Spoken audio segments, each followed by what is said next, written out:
are going to explore a fascinating case study, smart learning system using IoT, using a design thinking based solution. So in few minutes, we are going to explore a smart learning system with IoT can transform education and how design thinking will create a meaningful and smart learning solutions. For this, we are going to understand what is smart learning system.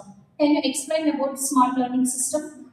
So smart learning system refers to using nowadays technology, we could create an efficient, personalized and interactive learning environment. So with IoT, classrooms can be made as an intelligent spaces where devices get communicated and then data can be collected automatically and then students can get a personalized learning experience. So these examples of IoT-based classroom environments are, so we can have a smart admin systems, IoT-based teaching boards, and then also they can have a variables in the students so that students engagement can be tracked, and then also they can have a personalized learning experience for the students, and also sensor-based classroom environment. So this is the a smart learning environment that could be installed in a classroom.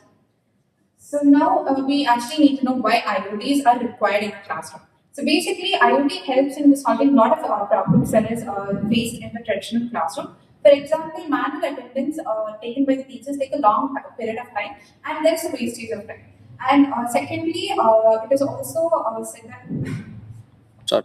So now we have to actually understand why IoT should be used in a classroom. So first thing is that the traditional methods of taking attendance take a long period of time, and there's wastage of time for the teachers and the students. Secondly, students find it very hard to sit in the class because of the poor ventilation and the temperature being too hot at sometimes, and that causes problem for the students, and they find it very hard to stay focused. And it is also said that the teachers find it very hard to understand the student, that is a single student, and understand the progress of the individual students in a case of learning achievements. Start. So now we are introducing the design thinking approach for the case study solution. So we know that the design thinking includes 5 stages, that is empathy, define, ideate, prototype, and test. So now we are moving to first stage of design thinking, that is empathy part. So can you explain about the empathy part of design thinking for smart learning system? Yes, ma'am. So for empathize, it is actually we need to understand the problem of the users. So here the users are the teachers and the students. So in order to complete a real-time solution or identify a real-time solution, we need to understand the problem or the pains faced by the students and the teachers. So we conducted some interviews and we conducted few observations from which we finally understood what is the actual problem faced by the students and the teachers. So firstly, the students mentioned that they find it very hard to stay focused in the class due to the temperature variations in the classroom. And they even mentioned that the fans, sometimes there's no electricity, so that the fans do not run at sometimes. And when few of them would have needs for the fan, and few of them would not have needs for the fan at particular times. And it was also mentioned that the students find it very hard to stay focused when some of the teachers continues the class in a faster manner. When other teachers takes it in a slower manner, they said it's hard for them to cope up in the class.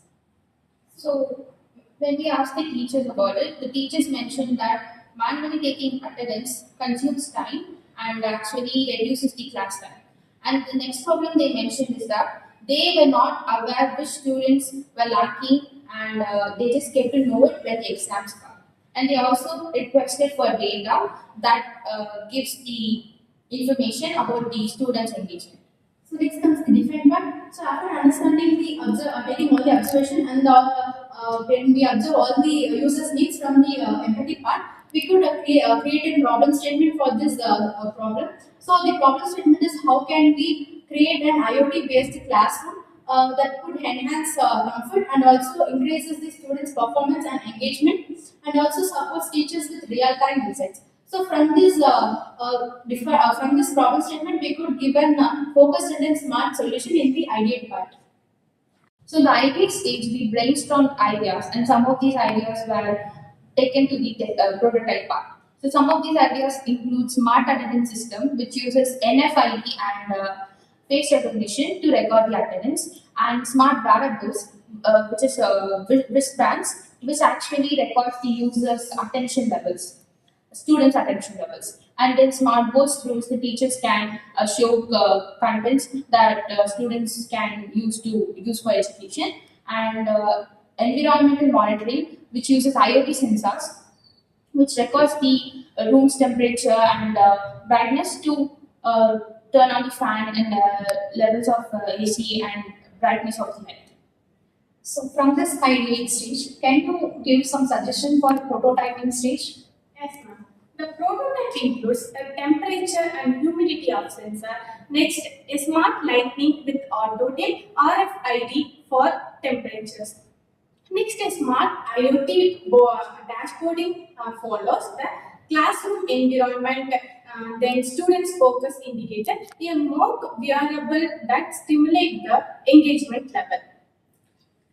So the final stage of this design thinking is the testing stage, in which we test the prototype, that is the smart classroom, in a practical environment, that is the real classrooms. So based on the testing that we made, we could get feedbacks from three different peoples, which are the students, the teachers, and the college administrators. So based on the feedback of the students, they said that the classroom feels more attentive and they feel more comfortable, and they could focus on the studies more easier. And on asking the teachers, they said that they could specify and focus on each and every student, and attendance session was also made quicker. And on asking the administrators of the college, they said that they could make the electricity bill more lower in cost, and the energy is also cost efficient. So can anyone conclude this topic? Yes, ma'am. So through this case study, Smart Classroom 360, we can see that combining IoT and design thinking has made a very big impact in the education system. And so this IoT can also be used and applied in various fields to create creative and effective ideas as well. Thank you.